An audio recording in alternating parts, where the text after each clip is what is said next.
Ako ang inyong Lolo Pael. At ako naman si Kabanong. At ito ang aming kwento.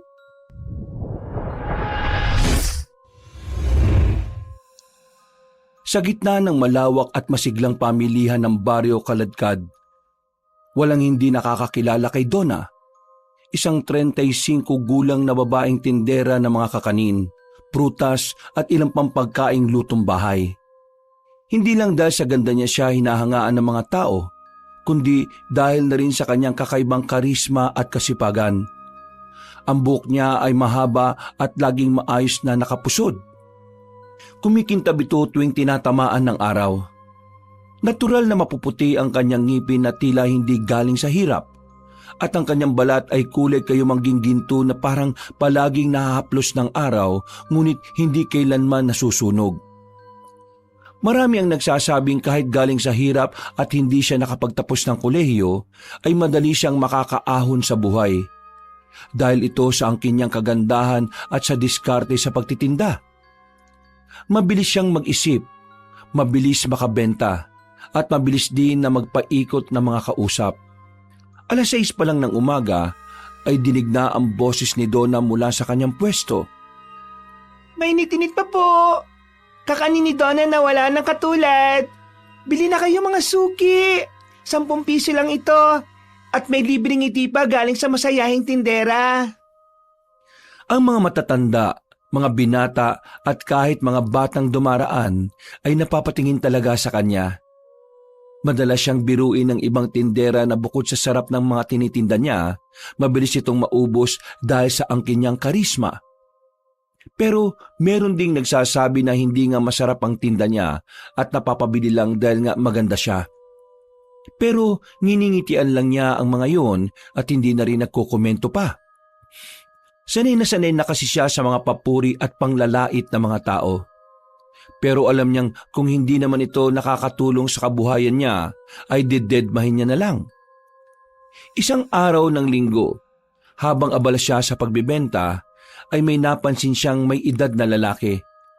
Matangkad yun. May kaputian na ang ibang parte ng buhok pero kitang-kita pa rin ang kakisigan at kagwapuhan. Nakasuot yun ng puting polo at maong na pantalon.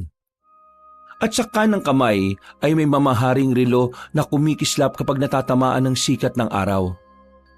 Merong kakaibang presensya ang Ginoo at ramdam na ng dalaga na hindi nga taga rito ang lalaki, na may kasama pang 2 tauhan na tila mga bodyguard. Ang lalaking napansin niya ay si Senyor Telo Swiss, isang 50 anyos na negosyanteng PhilAm mula sa bayan ng Dangkal. Isang lugar na 3 oras ang layo mula sa Baryo Kaladkad. Nabalitaan ni Donna mula sa isa pang tinderang sinita na nakapwesto malapit sa kanya na may negosyo raw ang Ginoo na malalaking palaisdaan at ilang kainan sa bayan nila. Napansin ni Senyor Telo ang paraan ng pagtitinda ni Donna na mabilis, masigla at may tila may halong paglalambing. Kaya dahil dito ay bumili siya ng 3 puto at 2 suman. Pero imbis na magbayad agad ay nakipagkwentuhan pa siya. Ikaw ba mismo ang gumagawa ng mga ito? Opo, pero tinutulungan ako ng kapatid kong si Anod. Masarap po yan. Subukan nyo. Ikaw naman, wag mo na akong pinupo. Para namang nakakatanda kapag ganon. Ay, pasensya na po. Sorry, pasensya na. Telo, ako si Telo. Pasensya na, Telo. Try mo at masarap yan. Aba, masarap nga. Dahil dyan, bibilin ko na to lahat. Basta sabihin mo kung anong pangalan mo sa akin. Ako nga pala si Donna. Sure kang bibilin mo lahat to? Oo naman. 1, 2, kunin nyo na lahat ng mga ito. Bilis! Lumapit na nga ang 2 malalaking tao sa likuran ng makisig na Ginoo at kinuha ang mga pinamiling kakanin mula kay Donna. Gulat na gulat pa rin ang dalaga lalo na nang magbigay ng 5,000 piso ang Ginoo na sobra-sobra na kung tutuusin. Hindi na rin nakatanggi si Donna dahil pinagpilitan nga ni Senyor Telo na tanggapin ang nasabing pera. Napatingin na naman tuloy ang ilang mga tindero at tindera matapos makita ang nangyari. Kitang-kita sa mukha ng iba ang matinding tuwa at pakainggit pero walang pakiroon si Donna. Ang importante sa kanya ngayon ay kumita siya ng pera para sa ikabubuhay nila ng nakababatang kapatid na si Anod. Makalipas ang ilang minuto, kahit nakuha na ni na 1 at 2 lahat ng paninda, ay hindi pa rin umaalis si Senyor Telo. Halata naman kasi na nagkaroon siya ng matinding interes sa magandang tindera. At habang nag-uusap sila, ay nahuli ni Donna ang paraan ng pagkakatitig sa kanya ng ginoong negosyante. Tingin ng hindi lang bilang isang mamimili na humahanga sa paninda, kundi parang may ibang malalim na pakahulugan. Sa puntong yon ay tila nagising din ang matagal nang nakatagong kapilyahan sa puso at isip ni Donna. Mula sa araw na yon ay halos linggo-linggo nang bumabalik si Senyor Telo sa pamilihan. Minsan ay bibili ng maraming kakanin, minsan naman ay mag-aabot ng dagdag na bayad na tinatanggap lang ni Donna na may kaunting kilig. Hindi nagtagal ay naging mas madalas na ang pagbisita ng Ginoo at hanggang sa isang hapon, matapos magsara ng tindahan ay inayayahan siya ng Ginoo na kumain sa isang kilalang restaurant sa bayan. Sigurado ka ba dyan, Telo? Oo naman. Kailan ba ako hindi naging sigurado sa mga sinasabi ko? Teka, umamin ka nga sa akin. Nandiligo ka na ba sa akin? Ano ba sa palagay mo? Hindi ko alam eh. Wala pa naman kasing nanliligaw sa akin. Ang sabi lang nila na ganito raw yung panliligaw na ginagawa ng mga kalalakihan. Kaya napaisip ako sa ginagawa mo ngayon eh. Talaga? Wala pang naglakas loob na manligaw sa'yo? Parang imposible naman yata yun. Sa ganda mong yan, baka nga nakapila pa ako. Sir, anong tingin mo sa akin? Hindi naman ako ganong klase ng babae. Pasensya na. Sa ganda mo nga kasi, ang hirap lang paniwalaan. Pero balik tayo sa tanong mo kanina, kung nanliligaw ba ako sa'yo. Ako naman na magtatanong, Donna, kung pwede nga ba ako manligaw? Ha?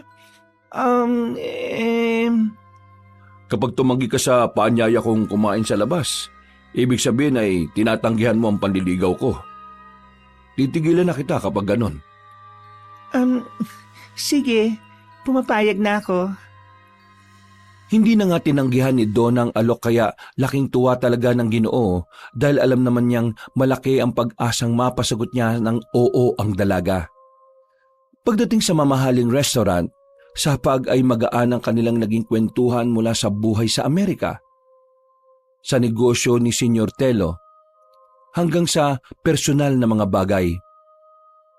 Sa ilang oras nilang date ay tila nakakilanlan na nga sila ng mabuti. Kaya si Donna ay namanghari ng husto sa lalaki. Pakiramdam nga rin niya ay unti-unti na rin siyang nakaka-interes. Hindi dahil sa yaman na meron ng Ginoo, kundi dahil sa kung sino ito bilang tao. Nang ihatid na siya pauwi, pagbaba ng sasakyan ay hinawakan siya ni Senyor Telo sa kamay na hindi niya inalmahan. Gustong-gusto kita, Donna. Sana maramdaman mo kung gaano kita kamahal. Salamat, Telo. Pero hindi ko pa masasagot yan pabalik. Hindi ko pa rin kasi siguradong nararamdaman ko eh. Ayos lang. Huwag mong madaliin ang sarili mo, Donna. Maghihintay ako kahit gaano pa ito katagal. Natigilan na nga ang Ginoo dahil bigla na lang siyang hinagka ni Donna.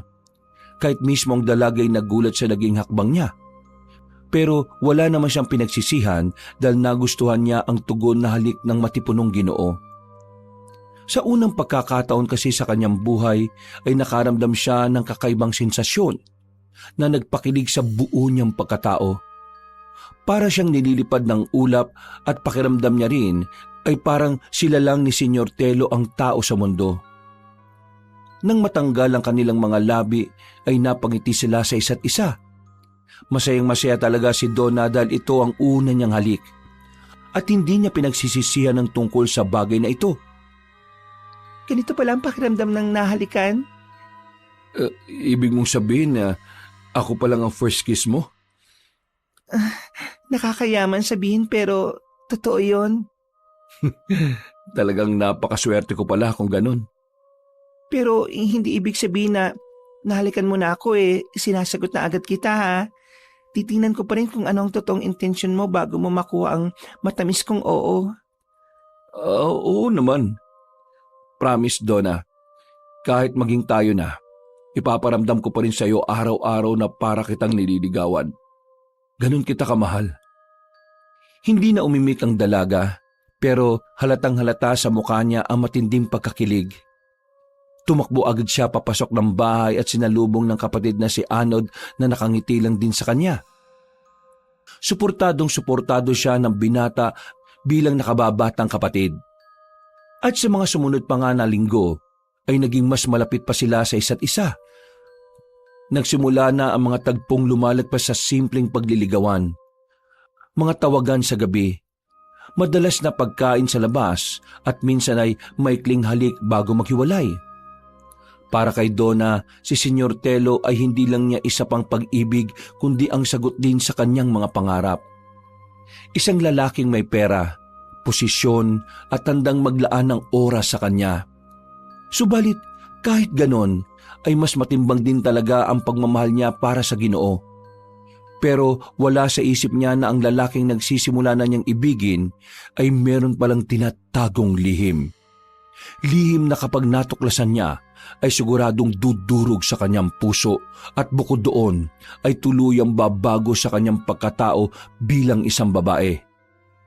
Pagkaraan ng ilang linggo ay mas lumalim pa nga at mas naging espesyal ang pagsasama ni na Donna at Senyor Telo. Para bang ang bawat araw na lumilipas ay nagdadala ng panibagong dahilan para ma-inlove si Donna sa kanya. Tuwing Sabado ng umaga, laging naroon ang Ginoo sa pwesto ni Donna sa pamilihan. Bis na bis pa yon palagi na madalas din may dalang mga pasalubong. Malimit mga prutas o tsokolate galing sa bayan ng Dangkal.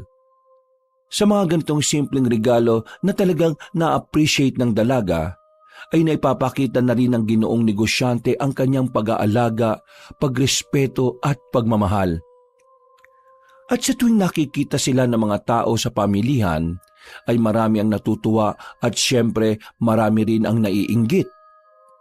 Pero katulad ng mga nagdaang araw ay walang paki si Donna sa mga yon. Mas importante sa kanya kung ano ang magandang samahan na namumuo sa kanila ng kanyang manliligaw. Kung minsan ay iniinggit pa nga niya ang mga katabing tindahan na may lihim na galit sa kanya. Katulad ni Nita, dati ay mabait ang pakikitungo nun. Subalit nang magkaroon siya ng masugid na manliligaw ay tila nag-iba na rin ang pag-uugali. Parang napansin ko na hindi kayo nagpapansinan ni Nita. Ilang araw ko na siyang nakikitang padaan-daan lang dito sa tindahan mo. Bakit? Nag-away ba kayo? Nako, huwag mo nang intindihin ng mga taong yan. Usong-uso ang inggitan dito sa pamilihan May mga tao talaga na ayaw nilang nakikita na maging masaya ang kapwa nila o umangat. Kaya pabayaan na lang natin. Hindi ako magtataka kung isang araw siraan ako ni Nita sa'yo. Pero ikaw, kung nakikilala mo ko, ikaw naman na makakapagsabi niyan sa sarili mo kung totoo o hindi ang mga sasabihin na hindi maganda ng ibang tao laban sa akin. Alam mo, yan ang isa sa mga nagugustuhan ko sa'yo Mas lalo tuloy kitang minamahal Sus, nabobola ka na naman. Teka, ano naman yung dala mo ngayon? Masyado ka talaga nag-aabala Bumili ako ng malambot na upuan para sa'yo. Kasi araw-araw ka nakatayo dito sa pwesto mo. Dapat may malambot kang upuan. At ito rin, may tsokolate para pampagana sa buhay. Ay, salamat talaga ng marami Alam mo, Telo, parang nasasanay na ako na lagi may sorpresa ka. Kung nasasanay ka na, natutuwa akong marinig yon. Hindi magtatagal masasanay ka na rin may taong mag-aalaga sa'yo. At ako yon. Ikaw talaga. Totoo naman yung mga sinasabi ko Hindi na nga napigilan ni Donna ang mapangiti at kiligin dahil sa mga sinabi ng lalaking negosyante. Hindi man siya sanay sa ganito, pero natutuwa siya sa pagtatrato ni Senyor Tello sa kanya na parang isang prinsesa. Sa dati niyang buhay ay puro hirap at pagtitipid ang alam niyang gawin. Wala talaga siyang oras sa mga kung anong bagay na magpapakilig sa kanya. Kaya naman, nang dumating si Senyor Tello, ay para siyang iniahon mula sa karaniwan at dinala sa isang mundong puno ng kaliwanagan. Oh, parang natameme ka na dyan, Donna. Ayaw mo ba nung mga sinabi ko? Hindi ah. Napaisip lang ako bigla kasi ang sweet-sweet mo talagang tao. Kaya hindi na rin ako magpapaligoy-ligoy pa. Sinasagot na kita. Ha? Talaga? Totoo ba yan? Oo. Hindi maipinta ang tuwa ni Senyor Tello matapos nga na maging opisyal na silang magnobyo at nobya. Ganon din si Donna. Halatang halata sa hilatsa ng kanyang muka kung gaano siya kasaya at kasigurado na si Senyor Tello na ang lalaki para sa kanya. Subalit lingid sa kanya ay merong madilim na sikreto ang Ginoo na kapag nalaman niya ay siguradong wawasak sa kanyang kaligayahan. Nagdaan pa ang mga araw at gabi. Tuwing araw ng linggo ay sinasara ni Donna ang kanyang pwesto ng mas maaga para makalabas sila ni Senyor Tello. Minsan ay dinadala siya noon sa mga mamahaling kainan sa bayan. May mga gabing magka-holding hands sila habang naglalakad sa parke. At kung minsan naman ay pumupunta sila sa mga tagong resort para magpalipas ng oras na silang dalawa lang. Alam ng dalaga na may pagmamahal siya sa kasintahan, pero sa tuwing hihilingin ito na sila ay magtalik, tumatanggi siya. Hindi pa kasi siya handa na isuko ang pagkababae niya. Mabuti na lang din ay nirerespeto ito ng kanyang bagong boyfriend. Isang hapon sa tabing dagat, nakaupo sila sa isang maliit na kubo, habang tinatanaw ang malawak na karagatan na kumikislap sa sikat ng araw. May dala si Senyor Tello na 2 baso ng malamig na buko juice at isang supot ng pinritong isda. Naupo sila at masinsinang nag-usap patungkol sa buhay-buhay hanggang sa may maisip si Donna. Nito kasing nakalipas na araw ay nagtataka siya sa pag-uusap ng mga bodyguard ng Ginoo na sina Uno at Dos. Nanong tanungin niya ay tila aligagang sumagot at nagdadahilan. Mahal, bakit ba ako napili mo? Marami namang magagandang babae lalo na sa bayan ng Dangkal. Meron na di hamak na mas may kaya sa buhay at hindi talaga tubong probinsya na katulad ko. Ano bang klaseng tanong yan? Naku-curious lang ako. Sagutin mo na please. Bakit nga kasi? Okay, sige. Ano kasi? Kasi ikaw, iba ka sa kanila. Sa mga babaeng nakilala ko. Hindi ka lang maganda. Bukod sa maganda ng muka, ay marami pang maganda sa'yo. Tulad ng ano?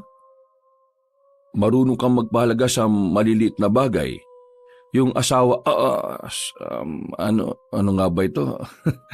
Nawala tuloy ako. Nasaan na nga ba tayo? Tungkol sa iba pang magagandang bagay na nakikita mo sa akin. Oo. Ikaw kasi, napakasimple mo lang at madali kang mapasaya. Alam mo ba na bihira yan sa panahon ngayon? Ang mga kagaya mo? Talaga? Oo. Kaya maraming salamat dahil sinagot mo ko. Salamat din dahil nakita mo ang mga bagay niyan sa akin. Pangarap ko yun. Ang palagi kang makitang masaya. Sa pagkakataong yun ay hindi napigilan ng dalaga na yakapin ang kanyang nobyo. Hanggang sa mauwi na sila sa pagsisiping sa mismong dalampasigan. Mabuti na lang ay sila lang din ang tao at papalubog na ang araw, kaya tanging dalampasigan lang ang nakasaksi sa kanilang ginawang kamunduhan. Ang unang pagkakataon na isinuko na ni Donna ang bataan. Sa mga lumipas pang araw ay hindi lang simpleng atensyon ang ibinigay ni Senyor Telo. Madalas niyang padalhan ng mga mamahaling gamit si Donna, mga magagarang damit, mamahaling pabango, at kung minsan ay mga alahas pa. Hindi yun basta material na bagay para kay Donna, dahil nakikita niya ang mga ito bilang mga patunay ng pagmamahal ng lalaki sa kanya. At sa tuwing hindi sila magkasama ay may tawag o mensahe si Senyor Telo gabi-gabi.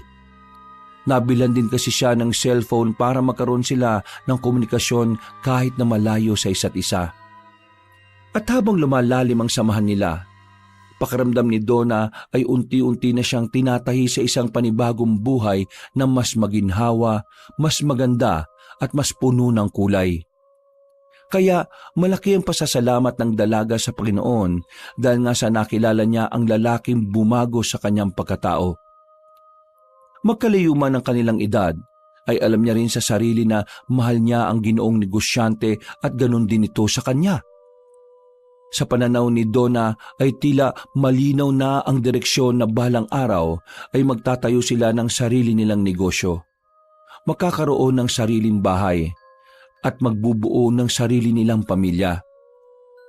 Kahit simple ay masaya na siya basta kasama lang ang lalaking bubuo sa kanyang pagkatao. Kaya gabi-gabi siyang nagpapasalamat sa may kapal patungkol dito. Lord, palagi ko pong pinagpapasalamat ang buhay ni Telo. Dalangin ko po ang pag-iingat mo sa kanya at ganoon na rin ang relasyon na meron kami. Kung ano man po ang kulang, ikaw na po ang bahala magpuno. At kung ano man po ang mali, ikaw na rin po ang bahala magtama nito. Amen.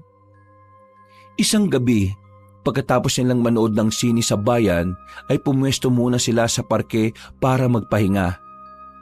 Nang may makita si Donna na masayang pamilya, ay naisip na naman niya ang tungkol sa pagbuo nito. Alam mo, ang ganda nung napanood natin kanina, no? Pangarap ko rin yung ganun eh. Yung ano yun? Yung tipong gigising tayo sa sarili nating bahay, tapos may mga anak tayong tumatakbo-takbo sa sala. Maganda nga yan. Anong maganda nga yan? Yun lang ang sagot mo? Hindi mo rin ba pinapangarap yon? Ha? Oo naman. Pinapangarap ko rin yun, syempre. Gusto ko rin yan. Pero may tamang panahon para dyan. Balang araw, Donna. Balang araw? Bakit hindi pa ngayon? Ha? Mas gusto ko kasi yung sigurado ka na talaga sa akin. Sigurado naman na ako eh. Ikaw yata ang mukhang hindi pa sigurado sa akin eh. Ha? Hindi. Hindi totoo yan. Sadyang naniniwala lang ako sa tamang panahon. Huwag nating madaliin. Enjoy natin ang sandali at darating tayo sa pagbubuo ng pamilya sa tamang panahon at oras. Sa bagay, may punto ka. Tama nga na meron tamang panahon para dyan. Bagamat may kakaibang tono sa mga sinabi ni Senyor Telo, pero pinili na lang ni Donna ang hindi na lang magtanong pa. Ang mahalaga sa kanya sa ngayon ay masaya silang magkasama. Ngunit sa gitna ng mga kasiyahan ng kanilang pagsasama ay may mga pagkakataong bigla na lang naglalaho si Senyor Telo ng ilang araw. Walang tawag, walang mensahe at walang paramdam kahit ang mga alalay niyang sina Uno at Dos ay hindi rin makokontak. Mas dumalas pa nga ito hanggang sa umabot na kung minsan ay 1 linggo. Kaya medyo naginala na si Donna. Naging minsanan na lang din ang pagkikita nila. Kung minsan ay pinakamatagal na ang 4 na oras. Kapag tinatanong niya kung bakit ang negosyo lang ang palaging idinadahilan ng Ginoo. Linggo ng gabi, kung saan makikita sana sila pero hindi sumipot si Senyor Telo. Kaya masama ang loob na nagsara ng tindahan si Donna. Nang palis na siya, ay narinig niyang tila nagtatawanan sila Nita at Roma. Alam niyang siya ang pinagtatawanan ng dalawa kaya di na niya pinansin.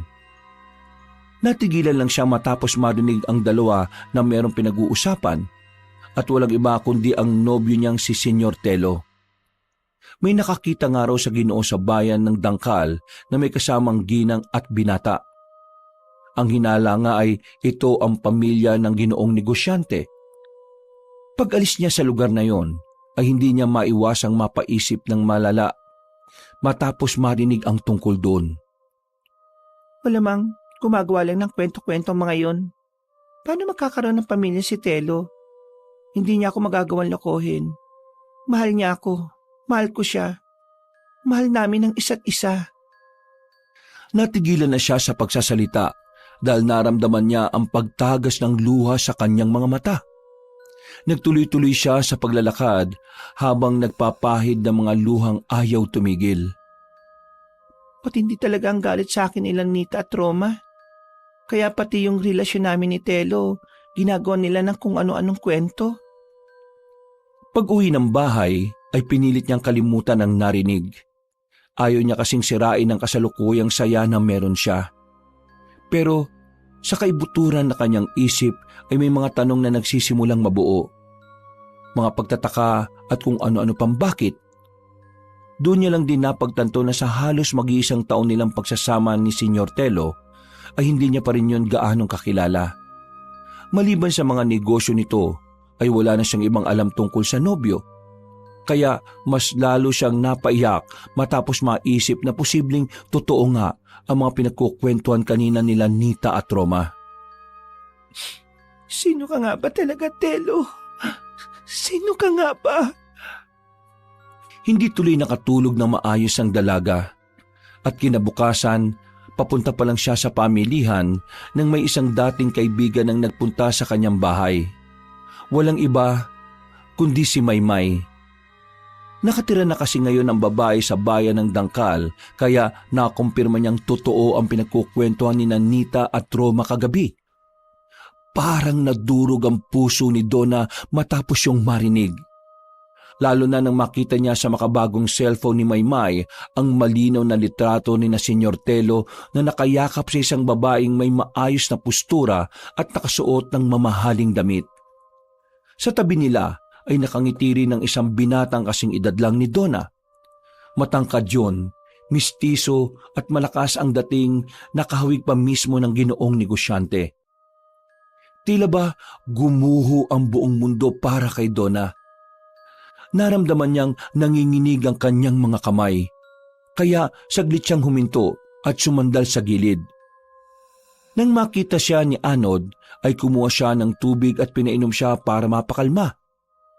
Nagsimula na siyang mapayak habang umiinom ng tubig hanggang sa mapahagulgul na siya ng todo-todo. Paano niya nagawa sa akin to? Paano niya ako niloko ng ganito? Naniwala ako sa kanya. Pero matagal na pala niya akong niloloko at pinaglalaruan. Kaya pala ayaw niya pang makasal kami at bumuo ng pamilya. Yung pala, matagal na siyang merong pamilya. Manloloko! Manloloko ka, Telo! Dahil doon ay hindi na nga muna tumuloy sa pamilihan si Donna. Sumama ang loob niya at dahil doon ay naapektuhan din ang kanyang kalusugan. Nanamlay siya at nawalan na ng gana. Kahit anong pilit ng kapatid niyang si Anod na kumain ay hindi siya umuoo. Panay lang siya pag-iyak at pag-inom ng tubig. Kinagabihan, dumating si Senyor Telo sa kanila. Wala sa mukha nito ang bahid ng pagkabalisa na parabang walang nangyari. Hindi niya kasi alam na may ideya na si Donna patungkol sa kanya. Nagulat ang Ginoo na makitang namumugto ang mga mata ng kanyang nobya. Kaya nag-alala siyang lumapit pero hindi umimik ang dalaga. Galing ako sa pamilihan, Donna. Hindi ka raw nagbukas ngayong araw kaya dumiretso na ako rito. Anong nangyari? At bakit namumugto yung mga mata mo? Umiyak ka ba? Ha? Ayos ka lang ba? Pasensya na kung wala akong paramdam ng ilang araw ha. Gustuin ko man pero kailangan mag-focus muna ako sa negosyo ko ngayon. Alam mo, namiss pa naman kita ng husto. Talaga? Namiss mo ko? Oo naman. Teka, ano ba nangyayari ha? May masama bang nangyari, Donna? Negosyo ba talaga ang inatupag mo? Oo naman. Di ba sinabi ko na sa'yo nung nakaraan pa? Negosyo? O yung asawa mo sa dangkal? Ha? Teka, ano? Akala mo ba porke malayo dito ang dangkal, hindi ko malalaman ang totoo? Na meron ka ng pamilya? Na may asawa ka at isang anak? Huwag mo nang itanggi dahil nakita ko na sa picture, Telo. Pakiusap. Huwag mo nang tangkain na gumawa ng kung anong kasinungalingan o kwento. Donna, magpapaliwanag ako, please. Ano pang ipapaliwanag mo? Nakabit mo lang ako? Nawala akong kamalay-malay na pinaglalaruan mo lang palang damdamin ko? Hindi totoo yan, Donna. Paano pa ako maniniwala sa'yo ngayon? Ha? Naniwala ako sa'yo. Naniwala akong totoo ka sa akin. Minahal kita ng totoo pero ito lang ang sinukli mo sa akin, Telo. Grabe tong panluloko mo. Ginawa mo akong kabit ng hindi ko alam. Wala akong kalam-alam na pinagtatawanan ako ng mga tao. Sige, magpaliwanag ka. Oo, may asawa ko. Pero matagal nang wala kaming magandang pagsasama. Hindi lang kami legal na naghihiwalay para sa anak naming si Cruz. Ikaw ang mahal ko, Donna. Maniwala ka. Hindi ko alam kung maniniwala pa ako sa mga panloloko mo, Telo. Durog na durog ang puso ko ngayon, alam mo ba? Bakit mo ako ginanito? Para mo na akong pinatay. Please, wag mo kong hiwalayan, Donna. Parang awa mo na. Kahit di mo na paniwalaan ang mga sinasabi ko ngayon, pero totoong lahat ng pagmamahal at ginagawa ko. Mahal kita. Mas mahal kita kaysa kay Vonavi. Kaya wag mo kong iwanan, please. Hindi talaga ako makikipaghiwalay sa iyo. Dahil hindi ako papayag na maging masaya kayo habang ako dito'y nasasaktan. Total, ginawa mo na akong kabit ng hindi ko nalalaman. Paninindigan ko na. Anong pinaplano mo? Kung ayaw mong mawala ako sa buhay mo, susunod ka sa lahat ng gagawin at sasabihin ko. Sa ngayon, magpakasaya ka muna sa legal mong asawa. Sulitin mo na ang lahat-lahat ng pagpapakasasa ninyo. Hindi na nakaimik pa si Senyor Telo dahil ipinagtaboyan na muna siya ng kanyang kirida. At mula nang malaman ni Donna ang totoo, ay naging mas matapang na siya. Hindi na siya kontento sa mga palihim na pagkikita. Minsan, sinasadya niyang magpunta sa dangkal para magkataong magkita sila ni Senyor Telo sa mga pampublikong lugar. Alam niya kasing may posibilidad na may makakita sa kanila na kakilala ng legal na asawa ng ginoong negosyante. Isang hapon, habang palabas si Ginang Vonavi sa isang grocery store, ay nakasalubong nila ang asawa ng Ginoo. At sana nga ay magtatago pa si Senyor Telo. Anong ginagawa mo rito, Han? Akala ko ba nasa baryo kaladkad ka? Ha? Kumusta? Sino ka, miss? Ikaw palang asawa nitong si Telo? Ikaw ba si Vonavi? Ako nga, iha. Bakit mo naman naitanong? Ako nga pala si Donna. Han. Siya ba yung sinasabi mong bago mong katiwala doon sa pwesto natin sa baryo kaladkad? Ha? Hindi niya lang ako basta katiwala. Ako ang babae niya. Ako ang ipinalit niya sa iyo, Mrs. Vonavi. Dahil sa diretsahang sagot na yon ay tila natigilan ang mag-asawa.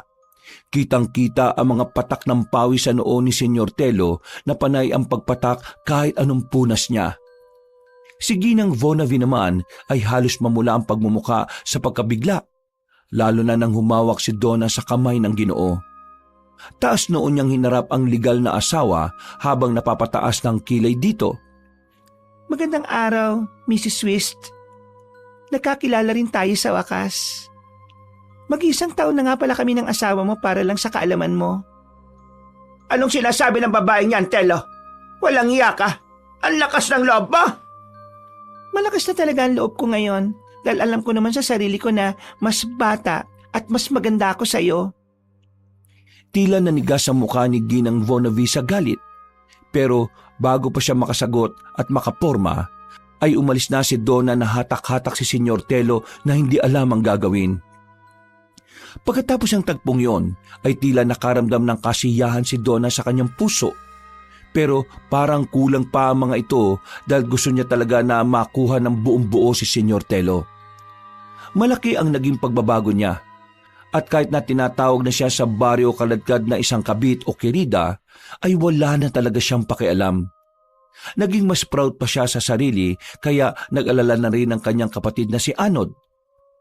Sa mga sumunod pang araw at linggo ay ginamit niya ang matinding pagmamahal sa kanya ni Senyor Telo. Palagi niyang tinatakot ang ginoong negosyante na iiwanan kapag hindi sumunod sa gusto niya. Kaya nang i-request niyang dali na siya sa bahay ay sinunod kagad ito ng lalaki. At talagang dinala mo pa talaga ang babaeng yan dito? Ano na lang ang sasabihin sa atin ng mga tao sa labas? Alam kong hindi maganda ang pagsasama natin. Pero bakit sa ganito mo papaabutin, Telo? Ano ba nangyayari sa'yo? Nahawa ka na ba sa pagiging ugaling palengke ng babaeng yan? Huwag mong pinagsasalita ng ganyan si Donna. Hindi siya ganong klase ng babae. Ay, oo nga pala. Hindi siya palengkera. Kalat-karin lang siya. Malanding babaeng nangangabit na mga may asawa. Mayaya ka naman babae ka. Maganda ka pa naman sana at kaedad mo lang ang anak ko. Tapos pumatol sa lalaking parang tatay mo? Ikaw, Telo, hindi ka ba nayaya sa anak mo, ha? Mga immoral kayo! Tumigil ka na! Tumigil ka na, Telo. Dahil doon ay napatingin kay Donna ang mag-asawa. Ngumiti lang siya, tinarap ang ginang habang nakataas ang isang kilay. Kaedad ko lang pala ang anak ninyo. Anong pangalan niya? Cruz, tama? Kung ayaw mong patulan ko ang asawa mo, edi yung anak mo na lang. Punyeta kang babae ka! Edi demanda kita! Edi demanda ko kayo mga immoral kayo! Kasunod ng mga katagang yon ay ang malakas at malutong na sampalang iginawad niya kay Donna. Natigilan din ito kaagad dahil umawat si Senyor Telo at itinulak ang legal niyang asawa hanggang sa mapaupo sa sofa. Napayak na lang ang ginang dahil sa sobrang sama ng loob habang si Donna ay tila tuwang-tuwa sa mga nakikita. Hindi niya alam sa sarili kung bakit, pero para na siyang nasisiyahan sa mga nangyayari, subalit sa kabilang banda at kay butura na kanyang puso ay naroon pa rin ang matinding kalungkutan. Natatabunan lang ito sa ngayon na matinding galit matapos siyang malaman na isa lang pala siyang kabit. Demanda ko kayong dalawa, kaya humanda na kayong makulong! Sige, gawin mo! Para malaman ng buong bayan ng kahihiyan ng pamilyang ito! Yun naman ang gusto mo, hindi ba? Isumbong mo kami? Ipakulong mo kami? Napayak na lang ng gusto si Ginang Vonavi at hindi na rin niya nagawang idemanda ang dalawa dahil nga sa kahihiyan ng pamilya. Nagsama-sama nga sila sa iisang bahay na tila patay mali siya na lang sa mga kasalanang namamayani sa tahanang yon. At hindi nga nagtagal ay nakilala rin ni Don ang anak ng mag-asawang Swiss na si Cruz. Nagsimula ito sa isang simpleng pagkakataon. Nang isang gabi na walang ibang tao sa bahay nila maliban sa kanilang dalawa. Alam na ni Cruz ang tungkol sa pangangabit ng ama. Pero dahil madalang siyang umuwi ng bahay, kaya hindi niya pa rin nakikita ang itsura ni Donna. At sinamantala nga ng magandang babae ang pagkakataong ito. Nang makita niyang matipunong binata na katatapos lang maligo at umiinom ng juice sa bandang kusina, ay lumapit siya rito. Pero bago yon ay nagsuot muna siya ng nakakaakit na see-through dress na talagang labas na labas ang kanyang kamunduhan. Dahil doon ay nakatinginan sila. At mula sa isang simpleng titig ay tila may kakaibang koneksyon kagad ang nabuo. Hindi nag-atubili si Donna na palagpasin ang pagkakataon. Ikaw si Cruz, di ba? Oo, ako nga. May ideya ka naman siguro kung sino ako, di ba? Oo. Kabit ka ni Papa? Hindi ako nagtataka kung bakit. Maganda ka kasi at magandang hubog ng katawan mo. Hindi ka ba galit? Hindi ko rin alam eh. Sanay naman ako na pareho silang wala sa tabi ko. Palagi kasi silang nasa negosyo namin nung bata pa ako. Hanggang ngayon na nakakalabuan na kami. Eh di, okay lang sa'yo na nandito ako. May magagawa pa ba ako? May pwede tayong gawin na dalawa. Hindi naging mahirap para kay Donna ang pang-aakit kay Cruz. Mabilis niya itong napaikot sa kanyang mga palad gamit ang kanyang alindog. At nung gabing yun ay meron nang nangyaring pagniniig sa dalawa. At sa mga sumunod na mga araw at linggo ay mas naging mapanghas pa sila. Hindi na nila alintana kahit nandoon na sa bahay sina Senyor Telo at Ginang Vonavi. Tuwing hating gabi ay nagagawa nilang magkadaupang palad ng walang kamalay-malay ang mga tao sa bahay. Mas lalong tumindi ang namumuong kaimuralan sa loob ng tahanan ng mga Swiss. Ang mga pangyayaring ito ang tuluyang nagpabagsak sa katahimikan ng pamilyang Swiss. Biyernes ng alas 12:30 ng gabi. Nang marinig ni Donna ang paghilik ni Senyor Telo, ay bumangon kaagad siya sa kama. Naglinis siya ng katawan sa banyo at kaagad lumabas ng kwarto. Pasimple siyang nagmasid sa paligid at tumiretso sa silid ni Cruz, kung saan ay nakahanda na kaagad ito. Dahil sa kanilang pagmamadali, ay nakalimutan na nga nilang mailak ang pinto. At habang nagsisimula ang kanilang kamunduhan, ay biglang bumukas ang pinto ng kwarto ng binata. Nakaugalian na rin kasi ni Ginang Vonavi na pumasok doon kung minsan para lang silipin ang anak. Pagpindot ng switch ng ilaw at nang kumalat ang liwanag sa buong silid, ay tumambad na nga sa paningin ng Ginang ang matinding kalaswaan. Gulat na gulat siya sa mga nasaksihan at hindi niya mapaniwalaan ang mga ito. Nakalimutan kong ilak ang pinto. Sorry. Naman, kumatok naman muna kayo. Anong ginagawa ng kabit ng tatay mo rito sa kwarto mo? At bakit kayo magkapatong anak? Ma, pwede ba lumabas na kayo? Hindi ako lalabas dito. Punyeta kang babae ka. Sinira mo ng pagsasama namin ng asawa ko. Ngayon naman pati anak ko, sisirain mo ang buhay. Ano pinagsasabi mo? Paano ko naman sinira ang buhay ng anak mo pareho namin ginusto ito? At para sa kaalaman mo, matagal na namin itong ginagawa. Walang hiya kang babae ka! Galit na inatake ni Ginang Vonavi si Donna. Halos makaladkad niya sa kahubaran ng babae pero pilit na umaawat si Cruz. Hanggang sa magising na nga rin si Senyor Telo at naabutan niya ang lahat. Gulat na gulat din siya nang makitang parehong nakahubutubad ang kanyang anak at ang kanyang kalaguyo. Anong ibig sabihin nito, Donna? Cruz, bakit kayo parehong walang mga saplot? Yang kabit mo! Nakikipagsiping sa anak natin! Walang yayang kabit mo! Kasalanan mo ito at nagpapasok ka ng demonyita sa bahay na ito. Sinira niya ang pamilya natin. Hayop ka! Hindi ka ba nakukonsensyang babae ka? Wala kang pakundangan, Donna! Wala kang takot! At sisiguraduhin kong pagbabayaran mo lahat ng ginawa mo! Sa sobrang galit na nararamdaman ni Ginang Vonavi, ay halos mahimatay na siya. Kaya kaagad umalalay ang mag-ama at dali-dali siyang dinala sa pagamutan. Habang pinagmamasdan ni Donna sina Senyor Telo at Cruz na bitbit si Ginang Vonavi, ay napapangiti lang siya. Pero ang kanyang mga mata ay unti-unti nang tinatagasan ng luha na hindi niya mapigilan.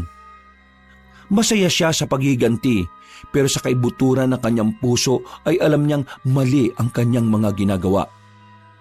Dahil doon ay binalot na lang niya ng makapal na kumot ang sarili saka humagulgol ng pag-iyak. Bakit ganitong nararamdaman ko? Dapat masaya ako dahil ako ang nanalo sa laban na to. Pero bakit ako umiiyak? Bakit ako nalulungkot? Masisira ko ng pamilya ni Telo. Magkakawatak-watak na sila. At kami na ang magkakasama. Dapat maging masaya ako. Huwag kang umiyak, Donna. Huwag kang umiyak. Kahit anong awat niya sa sarili ay patuloy pa rin ang pagtagas ng kanyang luha. Kaya hinayaan na lang niya ito. Hanggang sa makatulog na lang siya ng mahimbing. Makalipas ang ilang araw, nang bumuti na ang lagay ni Ginang Vonavi, ay nagpasya na muna siyang hindi umuwi sa kanilang bahay. Sinamahan naman siya ng asawa kahit ayaw nito. At dahil sa sila Donna at Cruz na naman ang naiwan sa bahay, kaya patuloy sila sa paglalaro ng apoy. Hindi nila alintana ang kaguluhang nangyayari sa paligid. Basta sila ay masaya sa kanilang kamunduhan. Hindi na rin naman kasi napigil ng mag-asawang Swiss ang kanilang anak dahil aliw na aliw din ito sa mga nangyayari.